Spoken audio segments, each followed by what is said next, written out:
Hi everyone, स्वागत है आप सबका फिर से एक नए वीडियो में। दोस्तों आज हम लोग देखेंगे ग्रुप डी 2022 में पूछे गए कुछ महत्वपूर्ण प्रश्न। आइए देखते हैं पहला प्रश्न। पी और क्यू अकेले किसी कार्य को क्रमशः 9 दिन और 12 दिन में पूरा कर सकते हैं। यदि एक दिन पी कार्य करे और एक दिन क्यू कार्य करे तो कार्य कितने दिन में पूरा होगा। यानी अल्टरनेट करके कार्य कर रहे हैं, एक दिन पी काम कर रहे हैं तो एक दिन क्यू काम कर रहा है। पी देखेंगे, पी कितने दिन में काम को कंप्लीट करता है तो 9 दिन में कंप्लीट करता है। और क्यू जो है कितने दिन में काम को कंप्लीट कर रहा है तो 12 दिन में कंप्लीट कर रहा है। 12 और 9 का हम क्या करेंगे, यहाँ पे एलसीएम निकाल लेंगे। तो 12 और 9 का एलसीएम कितना आ जाएगा, 36 आ जाएगा। अब देखेंगे पी का एक दिन का काम कितना होगा तो 9 चौको 36, एक दिन में 4 काम करेगा। इसी तरह क्यू का एक दिन का काम कितना हो जाएगा, 12 तिहाई 36 यानी 3 काम करेगा। अब दोनों अल्टरनेट करके काम कर रहे हैं ना, तो एक दिन का काम ये, एक दिन का काम ये, यानी 2 दिन में दोनों मिलकर के कितना काम कंप्लीट कर लेंगे, 7 काम कंप्लीट कर लेंगे। 7 का टेबल पढ़िए कि 36 से कम आए, 36 से ज्यादा ना आए। या तो 36 पूरा पूरा कट जाए, या तो 36 तो कटेगा नहीं 5 बार में, तो 5 से इसमें गुणा कर देंगे और 5 से हम इसमें भी गुणा कर देंगे। अब 5 दूनी 10, यानी 10 दिन में कितना काम कंप्लीट हो जाएगा, 35 काम कंप्लीट हो जाएगा। अब बचा कितना काम, तो एक ठो काम यहाँ पे बचा हुआ है, याद रखिएगा, ठीक है ना। तो 10 दिन में 35 काम कंप्लीट हो गया, तो 10 दिन में आपका 35 काम कंप्लीट हो गया। बचा है आपका एक काम, और उसको कौन कंप्लीट करेगा, तो पी और क्यू मिलकर के काम कर रहे हैं 10 दिन तक। तो अब पारी किसका आएगा, पी का पारी आएगा, तो पी ही उस कार्य को करेगा, यानी कि नीचे लिखेंगे 4। अब 10 सही 1/4 आ गया, ये भी आंसर दे सकता है, इतना दिन में काम को कंप्लीट किया जा सकता है। या इसी को आगे सॉल्व करेंगे तो कितना आ जाएगा, 10.4 दूनी 8 और 4 पचे 20, यानी कि 10.25 दिन में काम क्या होगा, पूरा का पूरा समाप्त हो जाएगा। ऑप्शन नंबर ए जो है ना इसका सही है। अगला प्रश्न है, यदि एक घन के एक फलक का परिमाप मीटर है तो उसका आयतन कितना होगा। एक फलक का परिमाप दिया हुआ है ना, यानी आधार देखेंगे तो कैसा होगा, वर्ग के जैसा होगा। तो भुजा लिख लेंगे, भुजा ए बराबर कितना हमको मिलेगा, ए बराबर मिल जाएगा 20 सेंटीमीटर है ना, तो 4 से भाग दे देंगे, एक भुजा मिल जाएगा हमको, 4 पच्चे 20 यानी 5 मिलेगा। अब कह रहा है उसका आयतन कितना है, तो घन का आयतन होता है ए क्यूब, यानी 5 का क्यूब हो जाएगा, भुजा का क्यूब होता है। अब 5 का क्यूब मतलब 125 सेंटीमीटर क्यूब हो जाएगा, 125 सेंटीमीटर क्यूब। तो घन का आयतन कितना मिल गया, 125 centimetre cube. Option number B जो है इसका सही है। ए का वेतन बी के वेतन से 20% कम है, यहां पे लिख लीजिए, एक तरफ लिख लीजिए ए और एक तरफ लिख लीजिए बी। इस तरह के क्वेश्चन में ऐसे लिख करके करेंगे, एकदम आसान तरीके से हो जाएगा। ए का वेतन बी के वेतन से 20% कम है, बी के वेतन से ये 20% कम है, तो लिख लेंगे बी का वेतन मान लीजिए 100 है, तो इसका वेतन कितना होगा, 20% कम मतलब 80 होगा। अब कह रहे हैं बी का वेतन ए के वेतन से कितना प्रतिशत अधिक है, तो ये कितना अधिक है, तो बी से ना अधिक है। और किस से, ए से कितना अधिक है, तो यहाँ पे लिख लेंगे 80 और गुणे 100 कर लेंगे। अब देखिए 20 चौको 80 और 4 से काटेंगे, 4 दूनी 8, 4 पचे 20, यानी कितना अधिक है, बी का वेतन जो है ए के वेतन से कितना अधिक है, तो 25% अधिक है। तो ऐसे इस तरह से सिंपली इस क्वेश्चन को हम सॉल्व कर लेंगे। ऑप्शन नंबर सी इसका सही है। अगला प्रश्न है, 2 पाइप ए और बी एक टैंक को 5 घंटे और 8 घंटे में भर सकते हैं। पाइप सी 10 घंटे में खाली कर सकता है। सभी पाइप साथ खोल दिए जाएं तो टैंक को भरने में कितना समय लगेगा। देखिए 3 पाइप हैं, एक है ए, दूसरा है बी और तीसरा है सी। ए जो है कितने घंटे में भर देता है, तो 5 घंटे में। बी जो है कितने घंटे में, तो 8 घंटे में। और सी जो है कितने घंटे में, तो 10 घंटे में खाली कर देता है। याद रखिएगा ये सी जो है खाली कर रहा है। अब इन तीनों का एलसीएम निकालेंगे अगर में हम, तो देखेंगे क्या आएगा आपका, एलसीएम का मतलब हो गया कि कितना भाग भरना है, तो 40 आएगा। 8 5 10 का एलसीएम 40 होगा।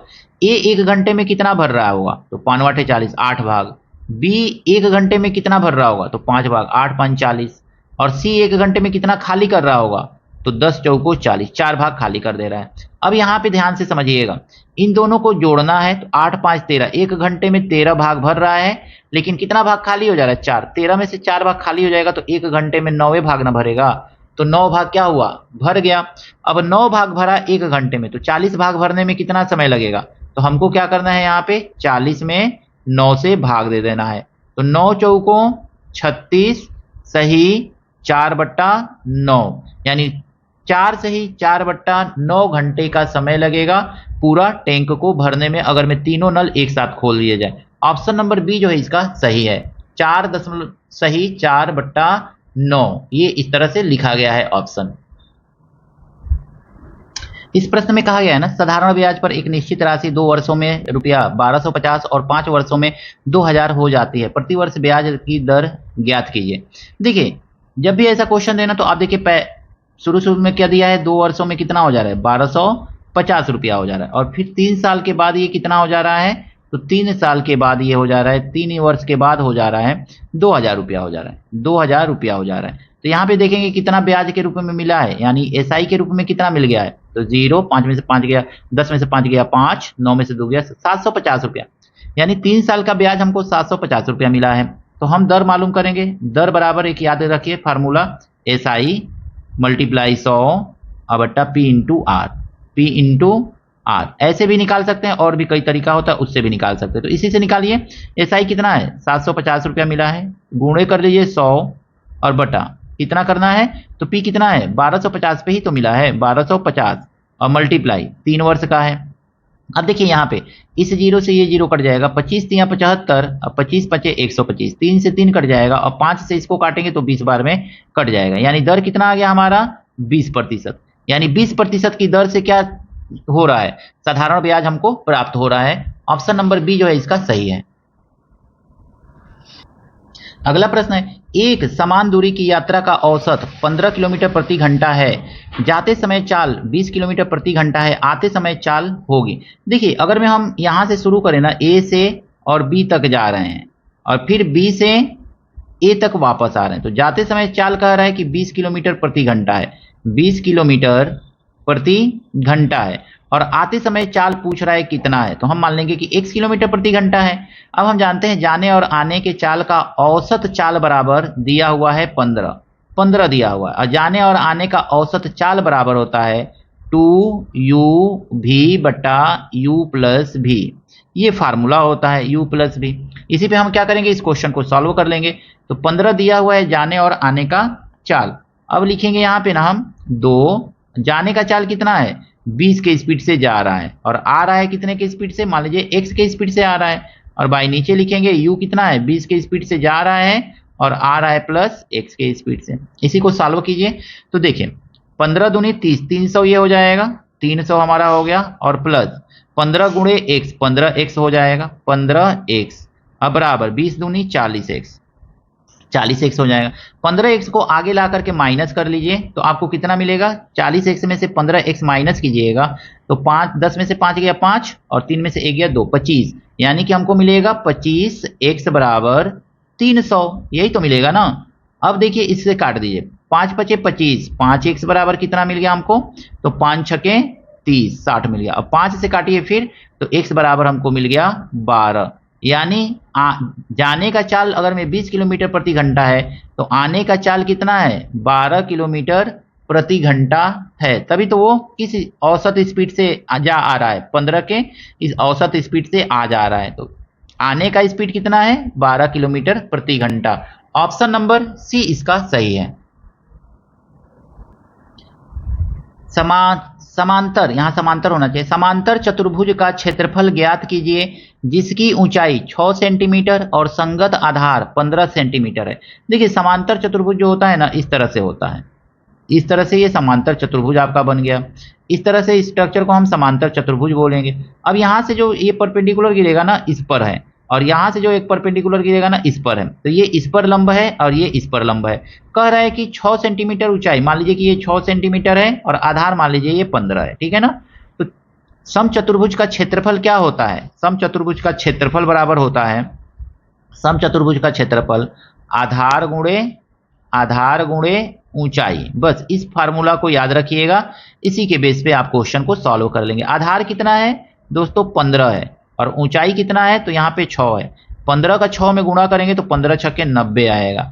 यानी जो भी यूनिट दिया रहे सेंटीमीटर मीटर, उसी में आप यूनिट लिख सकते हैं सेंटीमीटर स्क्वायर। तो 90 सेंटीमीटर स्क्वायर जो है ये क्या है, समचतुर्भुज का क्षेत्रफल, दिए गए समचतुर्भुज का क्षेत्रफल 90 centimetre square. Option number B जो है इसका सही है। प्रश्न में कहा गया है एक दुकानदार ने एक किताब को 14% हानि पर बेचा। सबसे पहले हम सीपी मान लेंगे ना, यहाँ पे सीपी मान लीजिए सीपी।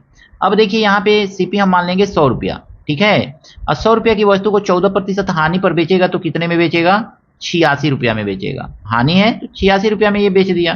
तो 86 रुपया में उसने क्या किया, वस्तु को बेच दिया। लेकिन कह रहा है 100 रुपया वृद्धि की जाए तो 6% का लाभ होता है। अगर मैं 100 रुपया और बढ़ा दिया जाए विक्रय मूल्य तो कितने का लाभ होता है, 6% का लाभ होता है। तो अब 6% के लाभ पे वस्तु को बेचेगा तो कितने में बेचेगा, तो 6% के लाभ पर बेचेगा तो ये 106 में बेचेगा। अब 100 रुपया बढ़ाया गया है ना, तो यहाँ पे देखेंगे कितने का अंतर आ रहा है, यहाँ पे आ रहा है 14 और 6 20 का अंतर आ रहा है। 20% का मतलब हो गया, यानी 20 का मतलब हो गया कितने का रुपया बढ़ाया गया है, 100 रुपया। 100 रुपया बढ़ाया गया है तो 20 एकन्ने 20 और 20 पचे 100। लेकिन हमसे पूछा जा रहा है कि सीपी कितना है, तो सीपी हमने 100 माना है, तो एक की जगह पे लिखेंगे 100, तो यहाँ पे 5 में 100 से मल्टीप्लाई कर लेंगे, तो 5 गुणे 100 कर देंगे तो कितना आ जाएगा 500। यानी वस्तु का क्रय मूल्य कितना है, वस्तु का क्रय मूल्य यानी पुस्तक का क्रय मूल्य 500 रुपया है। ऑप्शन नंबर सी जो है इसका सही है। समीकरण a x square plus x plus b बराबर 0 के मूल समान है यदि, इसमें से कंडीशन दिया गया है, कैसे होगा। तो देखिए हम जानते हैं ना द्विघात समीकरण का फार्मूला क्या होता है, तो a x square plus b x और प्लस सी होता है इज इक्वल टू 0। अब इसमें देखेंगे ना समान, अगर में हम देखेंगे ना दो पद होता है, दो मूल किस कंडीशन में मिलता है, तो दो मूल। एक होता है समान मूल, समान यहाँ पे लिख लीजिए समान मूल, और एक में होता है समान मूल, दो समान मूल मिलेगा इसमें। और एक होता है ना मूल नहीं, मूल मिलेगा ही नहीं, मूल नहीं, नहीं का मतलब काट दीजिए, मूल नहीं मिलेगा। देखिए दो मूल कब मिलता है, तो B square minus 4ac, 4ac क्या होगा, ग्रेटर होगा 0 से, तो इस कंडीशन में दो मूल मिलेगा। दूसरा समान मूल कब मिलता है, तो B square minus 4ac is equal to 0 होगा, तो इस कंडीशन में क्या मिलेगा, समान मूल मिलेगा। और मूल कब नहीं प्राप्त होता है, तो जब B square minus 4ac is smaller than 0 होता है, तो मूल हमको प्राप्त नहीं होता है। अब आइए इसी पे हम सॉल्व करते हैं। तो b के जगह पे हम देखेंगे क्या दिया हुआ है, यहाँ पे क्वेश्चन में दिया है A x square x B, तो इसी के नीचे हम लिख ले रहे हैं, ये दिया हुआ है A x square plus X और plus B is equal to 0 दिया हुआ है। अब देखिए b के जगह पे यहाँ पे कुछ नहीं है, यहाँ पे कुछ नहीं है तो 1 है, तो 1 का स्क्वायर हम लिख लेंगे, 1 का स्क्वायर लिखेंगे, बी स्क्वायर के जगह पे 1 का स्क्वायर लिखेंगे, अब माइनस 4 ए के जगह पे क्या दिया है, ए के जगह पे ए ही है और सी के जगह पे बी दे रहा है ना, तो बी।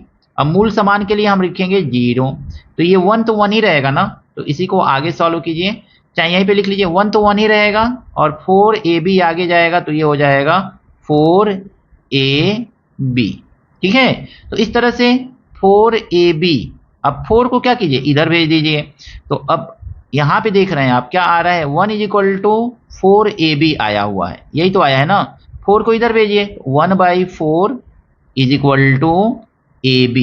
तो इस तरह से ab इज इक्वल टू 1/4 जिसमें दिया है वही आपका ऑप्शन सही है, उसी कंडीशन में समान मूल मिलेगा। ऑप्शन नंबर बी जो है इसका सही है। अगला प्रश्न है 10,000 की धनराशि 10% वार्षिक चक्रवृद्धि होना चाहिए, ब्याज की दर से कितने वर्षों में 13,310 हो जाएगी।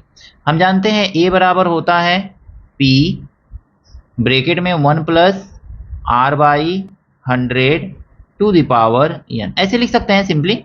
अब देखिए p नीचे लेके चले आइए, तो a कितना है, a है 13,310 रुपया, और ये कितना p कितना है, तो ये कह रहा है 10,000 रुपया है, 10,000 रुपया है is equal to 1 plus r कितना है 10/100 लिख लेंगे, यहाँ पे ऐसे लिख लीजिएगा और n लिख लीजिएगा। इसको कई ट्रिक के माध्यम से किया जा सकता है दोस्तों। 1 0 से 1 0 काट देंगे, यहाँ पे देखेंगे 11 का ये क्यूब है और नीचे 10 का ये क्यूब है, ठीक है, का क्यूब लिख लीजिए यहाँ पे इज इक्वल टू, यहाँ पे देखेंगे 1 0 से 1 0 कटेगा, 10 एकन्ने 10 और 1 11, 11/10 हो जाएगा, तो ये भी 11/10, ये भी 11/10, तो n बराबर हमको क्या मिल गया यहाँ पे, तो n बराबर मिल गया 3। देखिए समझिए, ये भी 11/3 है, ये भी 11/3 है, तो n बराबर कितना हो गया, तो हमारा n बराबर 3 हो गया, यानी कि n बराबर 3 वर्षों में 10,000 की रुपए की धनराशि जो है 10% वार्षिक चक्रवृद्धि ब्याज की दर से कितने वर्षों में, यानी 3 वर्षों में 13,310 रुपया हो जाएगी। ऑप्शन नंबर इसमें डी वाला जो है ना सही है। आशा करता हूं ग्रुप डी से संबंधित ये सभी प्रश्न आपको अच्छी तरह से समझ में आए होंगे। ग्रुप डी का एग्जाम आने वाला है, अच्छे से तैयारी कीजिए, वीडियो को अच्छे से देखिए, साथ ही साथ कलम पेन लेकर के बैठा कीजिए और साथ में प्रैक्टिस कीजिए। अच्छी तरह से तैयारी होगी, इसी तरह के सामान्यतः प्रश्न आपसे पूछे जाएंगे। मिलते हैं नेक्स्ट वीडियो में कुछ इसी तरह के नए प्रश्नों के साथ। Thank you, best of luck.